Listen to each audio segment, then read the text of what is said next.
Ndërkohë me neve në studio për të folur për këtë çështje, por edhe për shumë çështje të tjera, është Valdet Hoxha, ish zëvendës ministër në Ministrinë e Punëve të Brendshme. Zotri Hoxha, mirë se vini.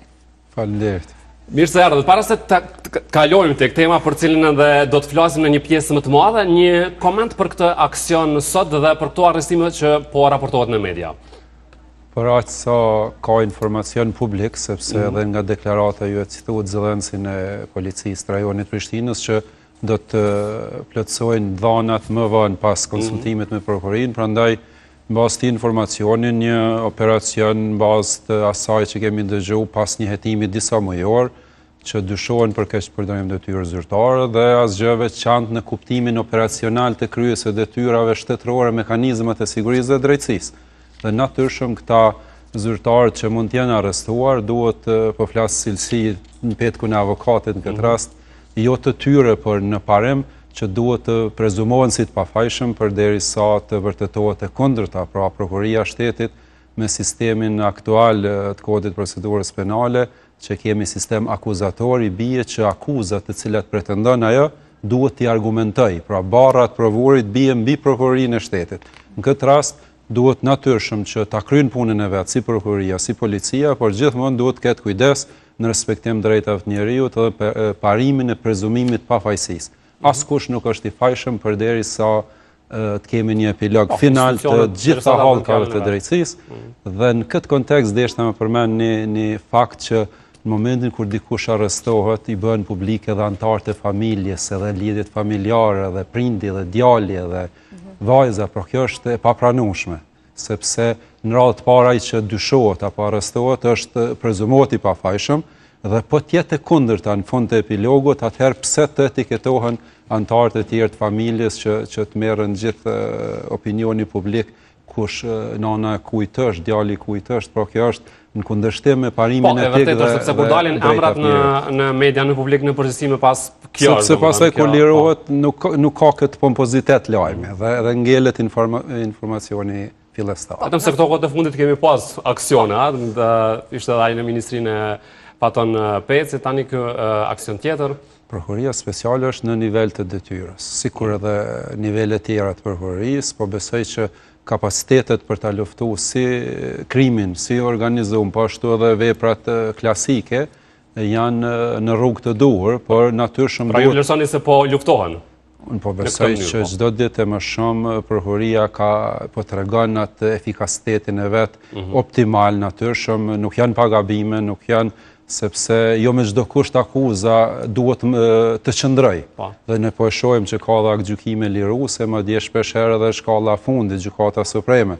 Pra ndonjëherë ka dha akuza të pambështetura mirë dhe ju keni pas fundi kur shumë akta akuza janë hudhur poshtë për shkak se të panderët nuk janë intervistuar fare nga prokurori i shtetit, por është ngritur kallëzim, është ngritur akta akuzë në mënyrë të drejtë për drejtë. Pra ka dhe shkelje procedurale, pra nuk është që nuk çalon prokuroria e shtetit, por gjithmonë duhet të përmirësohen, por një diçka që duhet vënë theks prokurori i shtetit në çdo nivel, përveç pretendimeve që shkojnë në dëm të panderit, pra në dobi të vërtetimit të akuzës, do duhet që të bazohen edhe në nenin 47 kodit procedurës penale që e detyron prokurorin e shtetit që të mbledh prova shfaqësuese për të dyshuarin, sepse në fundit interesi i shoqërisë është drejtësia, jo vetëm vërtetimi i akuzës që ngritet fillimisht nga prokurori apo nga policia e shtetit. Pra, këtu po besoj që ka një çalim të prokurorisë shtetit, sepse nuk i kushtojnë kujdes grumbullimit të provave shfaqësuese në dobi të panderit, sepse në fundit e kënaq edhe interesin e prokurorit shtetit edhe të shoqërisë të ketë një epilog të drejtë, pra të vërtetohet drejt gjendja faktike, e nëse atëherë kemi vërtetim përtej dyshimit të bazuar se i njëjti apo e njëjta ka kryer veprën penale, natyrshëm që do të përballet me drejtsinë dhe do ta merr dënimin e merituar gjithsecili. Po, zotri Hoxha, do të ndalemi edhe tek një temë tjetër që ka të bëjë pra me marrëveshjen e Kosovës për emigrant, pra qeveria e Kosovës të mërkurën ka miratuar vendimin për pranimin e 50 emigrantëve, për siç ka thënë lehtësimin e kthimit të tyre në vendlindje. Kryeministri në detyrë Albin Kurti ka thënë se strehimi i tyre do të bëhet brenda një periudhe njëvjeçare. Ndërkohë që Kosova ka shprehur gatishmëri për zhvillimin e diskutimeve të ngjashme edhe me Britaninë e Madhe. Zotri Hoxha, si e pat jo këtë marrëveshje? Fillimisht, ky është një pikë zgjedhore e zotit Trump, pra është zgjedhur mbi këtë premisë një ndër premtimet e tij, çështja e migrantëve, sipas tij të palidshëm, por është çështje e brendshme e Shteteve të Bashkuara të Amerikës. Tani në këtë rast, çështja e transferit të këtyre qytetarëve, individëve në vendet e treta, të qytetarëve të vendeve të treta, pra të atyre që nuk janë shtetasë amerikanë, por që kanë pretenduar qëndrimin në Amerikë, dhe që sipas politikave tashme të administratës Trump, ata duhet që të shkojnë në një vend të tretë. Kjo në parim është vendim i duhur, vendim strategjik. Në fakt, që kjo është një nismë prej SBA-s, ndërka që Kosova vetëm e ka pranu këtë vendim. E ka pranu, sepse qenurit partneri SBA-s është në një anë është shumë gjë e mirë, natyrshëm, por edhe nuk është sport i lehtë. Pra, sepse ata janë kampion të demokracisë, ata po heqin rishkrimin e rendit të ri botëror. Prandaj në vendet e vogla, veçanërisht siç janë vendet e Ballkanit, veçanërisht siç jemi ne në shtet ndërtim, pra kur ende nuk na kanë njohur edhe mbi 60 vende tjera të botës, ne na duhen partner ndërkombëtar. Veçanërisht Shtetet e Bashkuara të Amerikës, pa cilën, pa luftën e UÇK-s dhe pa Shtetet e Bashkuara të Amerikës, po besoj ishim në një nivel tjetër. Pa, është kjo arsyeja vetëm pse Kosova e pranon këtë vendim. Çka përfiton Kosova nga kjo marrëveshje për emigrantë? Po këto marrëveshjet ndërkombëtare, marrëveshjet bilaterale, disa herë edhe multilaterale, nuk shihen vetëm në prizmin e fitimit financiar, sepse Kosova ka dhe marrëveshjet e tilla me Danimarkën që do të përfitojë disa milionera. Mirë, po kjo është më shumë në çështja migrantëve të transferuar nga vendet e treta, rreth 50 të tillë sa pritet të jenë në Kosovë, është më shumë çështje e mirëbesimit të partneritetit mes SBA-s dhe Kosovës. Pra, me një refuzim të tillë hipotetik, SBA-ja do të refuzojë si partner. Ju e patë pra një çështje edhe imazhi që ne jemi gati për me bashkëpunuar dhe dojmë me bashkëpunuar edhe në këtë drejtim. Shikoj, në shekullin e kaluar kanë qenë 3 kritere për të vlerësuar se ekziston një shtet: territori, qeveria dhe popullsia e caktuar. Tashmë në këtë shekull është edhe aftësia për të hyrë në raporte bilaterale dhe multilaterale me shtete tjera të botës.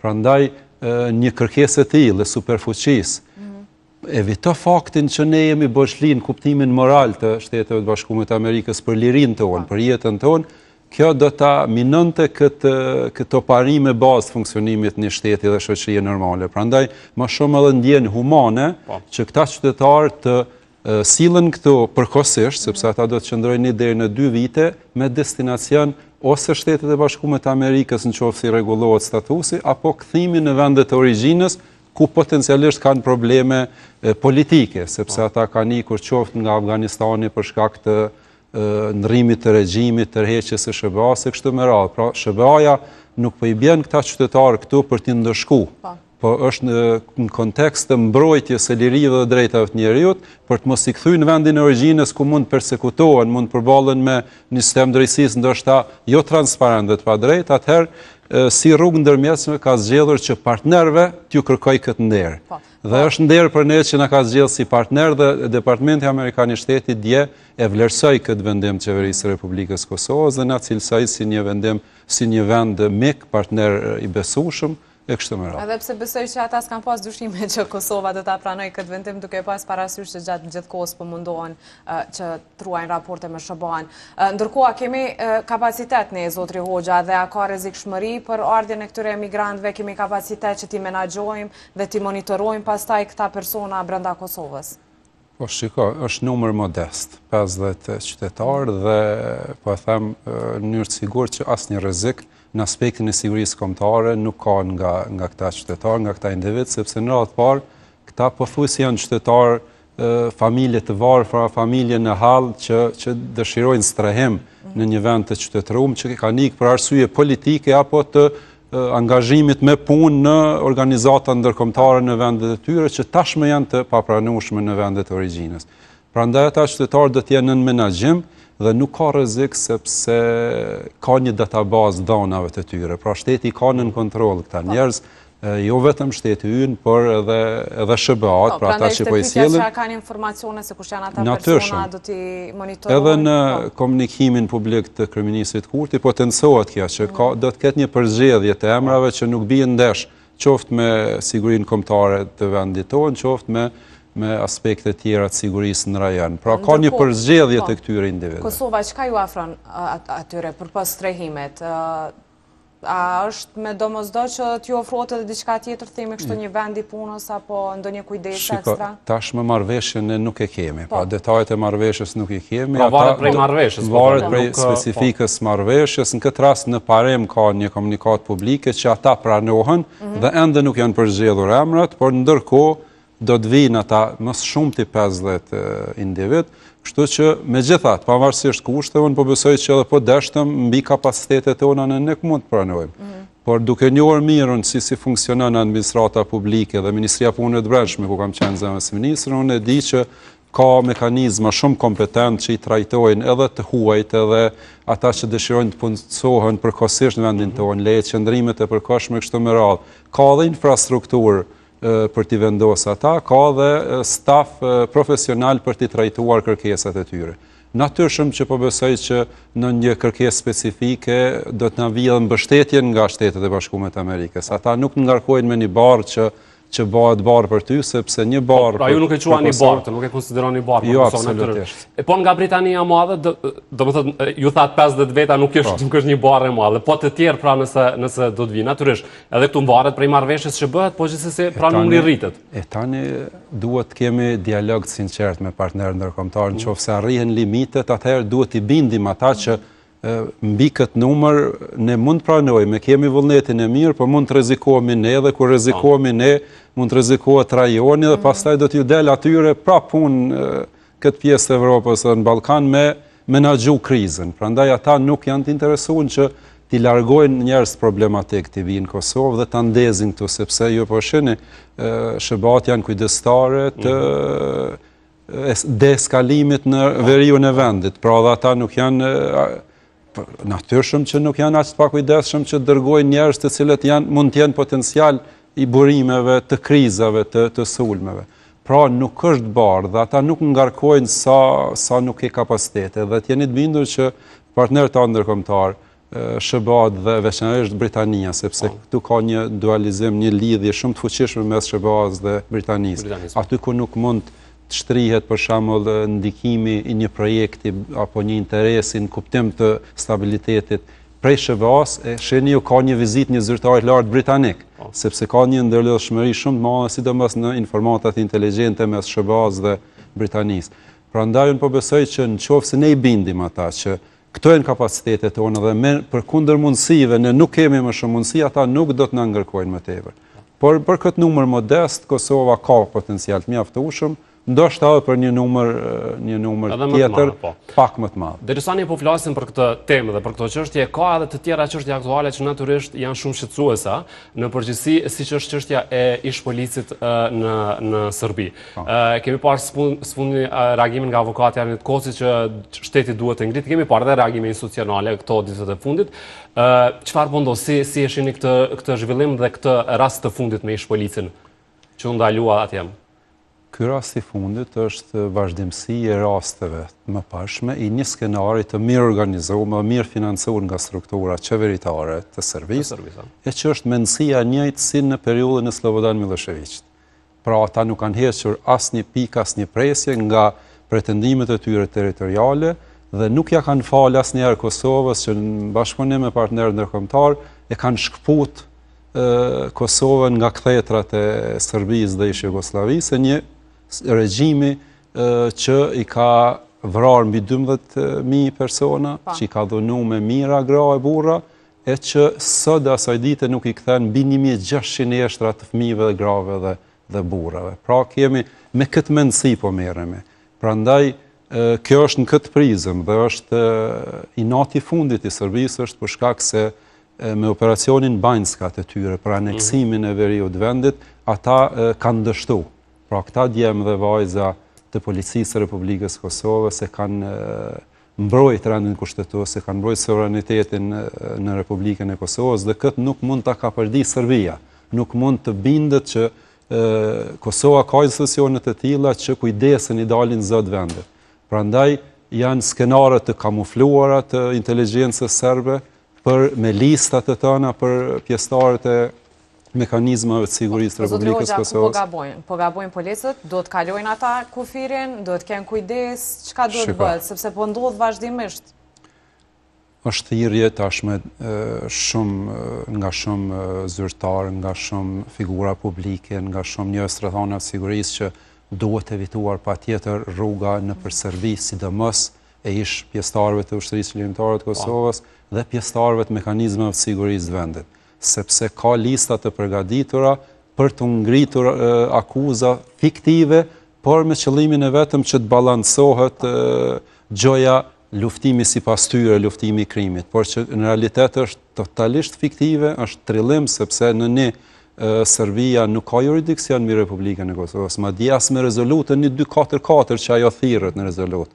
Dhe aty është juridiksioni është bartur fillimisht tek si protektorat ndërkombëtar dhe pastaj e kemi shpallur pavarësinë tonë, të mbikëqyrur dhe pastaj pavarësinë e plot. Pra ata nuk kanë jurisdiksion edhe sikur këta zyrtarë që po arrestohen apo qytetarët mund të jenë dyshuar për vepra të ndryshme penale. Ata duhet gjykohen në vendin ku dyshohet që kanë kryer ato vepra. Por ky është mesazh për të tjerët. Gjoja që këtu komuniteti serb po keq trajtohet dhe po luftohet kriminaliteti ndaj komunitetit serb. Me këtë hap me ndërdije mekanizmat e sigurisë, qeveria e Serbisë në një farë mënyre po jam amniston në rastin Banjska, pjesëtarët që dyshohet që kanë kryer akte terroriste në rastin Banjska, sepse nëse e heton dikon që i ka luftuar ata të dyshuar për sulm terrorist dhe krim të organizuar, atëherë po i bie që organizatoria po shplohet. Ajo është Serbia që ka financimin për ty. Do të ketë një protestë të djerën për këtë ndalim, ndërkohë a mund të bëj shteti jon karshi Serbisë më shumë, domethënë të ketë një reagim më të madh, më efektiv dhe ndërhyjmë shpejt? Shteti jonë, si që thamë, një shteti vogël, me kapacitete mirë të organizuar, por me gjatë modeste në krahasim me zhvillimet globale dhe në periudhë delikate, kur po vlen bota, duhet një gjë të ketë shumë kujdes. Koordinimin me partnerët ndërkombëtar. Ne, pavarësisht kapaciteteve optimale për të marrë me sigurinë e brendshme, në raport me shtete tjera, sidomos me organizimin e tyre të brendshëm. Pra dhe në këtë pikë të reagimit dhe ato se çka mund të bëj kur një ish ushtar, një ish polic arrestohet, duhet të ketë një bashkëpunim me aleatet e vet, apo jo? Absolutisht. Serbia nuk njeh gjuhën e bashkëpunimit. Serbia njeh vetëm, ka njohur 98-99 gjuhën e forcës dhe tashmë pa një presion ndërkombëtar është e pamundur që të lirohet as ish zyrtari as kush tjetër. Pra duhet presion ndërkombëtar, por natyrshëm këtë presion ndërkombëtar duhet ta diskutojmë me partnerët ndërkombëtar, por paja kërku këtë nder apo favor, jo në kuptim personal të Kosovës, por kuptim mbrojtjes dhe drejtave të lirive të njerëzit, atëherë partnerët ndërkombëtar ndonjëherë nuk duhet t'i themi dhe t'ju qesi muskuj duke thënë ne jemi të pavarur dhe mos të koordinohemi me ta. T'ju përmendim që ne jemi sovran. Pra ata kur kërkojnë nga ne që ne të koordinohemi me ta, qoftë edhe me veprime kushtetuese dhe ligjore që na takojnë ne, kjo është një kërkesë, sepse kur kemi nevojë për ta, pastaj thonë mirë, jeni ju të pavarur dhe sovran, pra nuk keni nevojë për ne. Prandaj duhet shteti jonë në çdo vendim, pavarësisht që është kushtetues ligjor, të merr vendime strategjike. Dhe vendimi strategjik është kur edhe nuk i lëndon partnerët ndërkombëtar, edhe kur e mbron rendin kushtetues të vendit, kur e mbron sovranitetin e vendit dhe jep mesazhin që Kosova krijon stabilitet, është e interesuar për ta mbrojtur vendin e vet dhe për ta qenë burim i stabilitetit. Në të kundërtën kemi pasojat siç i kemi sanksionet në disa tjera. Ne kur po flasim që është një arrestim, diçka e tillë, mirë po kur e mendojmë që një ish pjesëtar i policisë së Kosovës është arrestuar dhe është në paraburgim në Serbi. Ishte vetëm avokati Arjanit Koci, cili shkoi në vizitë si avokat, që të kujdeset pak me çka mund të përballet ky person, pra janë shqetësuar edhe familja, tashmë e theksoi edhe Amiri që është paralajmëruar edhe një protestë kundër këtyre arrestimeve që po bëhen në Serbi. Praktika fatkeqësisht ka treguar që këta qytetarë të Kosovës që arrestohen në Republikën e Serbisë me akuza të fabrikuara edhe malltretohen. pra nuk është rasti i parë. Ka mundësi kur që kesh të njëjtit trajtohen, maltretohen. absolutisht, po kjo është e faktuar, nuk po flasim për hipoteza. Është rasti kemi pasur edhe raste të tjera në Korisht, Prizrenit, e tjera kur familjarët i kanë parë me shenja, i kanë parë të traumatizuar, pra ata keq trajtohen pa diskutim, sepse janë akuzat të fabrikuar nga shërbimi sekret i Serbisë, nuk janë mekanizmat operacional që mund ta hetojnë një kryes potencial një vepre penale. Këto janë akuza politike të fabrikuara dhe përveç qëllimit të ndëshkimit personal të tyre, duhet të kenë sipas tyre efekt politik dhe diplomatik. Prandaj gjithçka është e mundur në këto raste, sepse nuk janë arrestime, këto janë kidnapime të një zgjatimi të një qeverise, çfarë ishte po e përmendi edhe një herë Slobodan Miloševićit, që jo rastisht edhe zëdhënësi propagandës atëherë në atë qeveri tashmë është presidenti i Serbisë, pra mendësia është e njëjtë dhe edhe njerë dëshiroj të bëj thirrje të gjithë pjesëtarëve të mekanizmeve të sigurisë dhe ish pjesëtarëve të ÇK-s. Evitoni rrugën për Serbi sepse çdo çmim i biletës që është përmes Shqipërisë është shumë lirë në krahasim me çmimin e lirisë që po e paguani për me sakrifiku veten në një dhe në dy po e vendosni edhe Kosovën në pozicion inferior ndaj një fqinji i cili ka apetite hegemoniste, ka apetite territoriale ndaj nesh dhe që fatkeqësisht po luan me dy karta, pra ka pretendim afrimin edhe më tej me Rusin, por që edhe me Bashkimin Evropian po luan një kartë djallëzore duke u sjellur si gjëja pro integrimit, por që perëndimi me qëllim që ta shkput nga këto kthjetrat e Federatës Ruse, ndoshta po bëhet më lojal se sa që duhet ndaj disa veprimeve arbitrare të Serbisë. Çka na mbetet ne të kemi kujdes, nuk ja vlen që të kalojmë në Republikën e Serbisë për pjesëtarët e sigurisë e kam fjalën. Po gjendja kështu dhe situata të tilla sepse skenari është i shkruar, ka lista të hartuara dhe mund të shpëtoj vetëm fati, pra. Është kështu e tillë fatkeqësisht. Ne ju falenderojmë sot që ardhët, prekëm disa tema dhe ju falenderoj po ashtu edhe për mirëkuptimin që treguat karshi pritjes që patëm disa minutë, kështu që falenderoj shumë. Besoj do të kemi edhe raste tjera për tema dhe çështje tjera që në Kosovë nuk përfundojnë kurrë. Kënaqësi për mua, për mundësinë, faleminderit shumë. Faleminderit shumë zotëri Hoxha.